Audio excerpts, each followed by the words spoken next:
Il a vécu 63 ans, une vie marquée par des œuvres de bienfaisance partout dans le monde. Imam Hassan Cissé est le petit-fils de l'imam de la faïda de la Tidjaniya Baye Niasse, grand propagateur de l'islam. Cheikh Hassan a été imam de la grande mosquée de Medina Baye de 1982 à 2008, date à laquelle il a été rappelé à Dieu. Son portrait est signé Ibrahim Andong.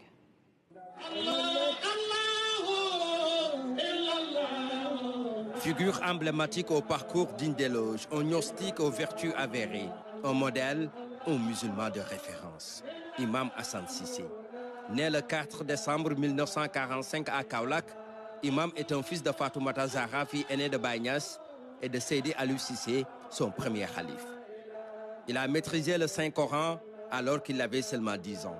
Après avoir complété ses études secondaires, il s'est envolé vers l'Égypte pour les enseignements supérieurs. En 1962, Cheikh al-Islam Alhaji Ibrahima Niasse l'a convoyé en Égypte pour étudier là-bas. Et c'est là-bas où il a eu son baccalauréat, puis sa licence et puis une maîtrise à Ain Shams University en passant par l'université d'Al-Azhar. Il a été admis à l'école qu'on appelle School of Oriental and African Studies, qui se trouve à Londres, où il préparait son diplôme, d'abord une maîtrise en philosophie, après un doctorat. 1982 marque la disparition de son père. Imam est alors obligé de rentrer au Sénégal pour prendre les fonctions d'imam, comme recommandé par son grand-père Baye Niasse dans son testament. Depuis 1978, 30 ans. Mon compagnonnage avec Imam a duré 30 ans. Il a été toujours constant dans ses bonnes œuvres. Il ne ratait jamais les heures de prière. Même quand on voyageait à l'aéroport, il aménageait un espace pour prier.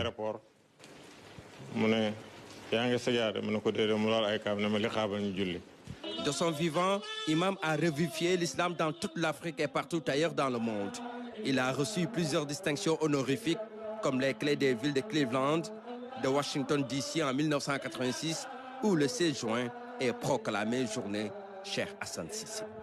Au moins une dizaine de villes américaines où il a été nommé citoyen d'honneur, les clés de la ville, ou bien une proclamation journée Cheikh Hassan, comme à Washington, comme à Cleveland, ou bien comme à New Orleans. Son dévouement et son action inlassable en faveur de la promotion et de la protection de l'enfance ont permis de sauver des vies.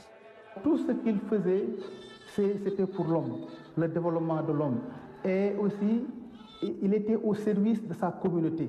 Tout ce qu'il voulait, donc, c'est développer sa communauté, développer sa région, développer son pays et aussi le monde.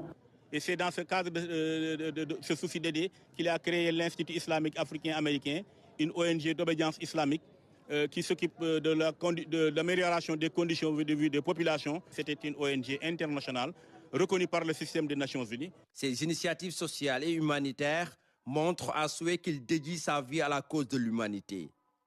Il était un homme multidimensionnel, un visionnaire. Ses domaines d'intervention ont été la santé, l'éducation et la communication. Et je dis même que Imam a su fabriquer un homme universel. En août 2008, la tristesse enveloppe la ville de Medina Baye et tout le monde islamique. Fin de mission pour un grand propagateur de l'islam, un serviteur infatigable de l'islam,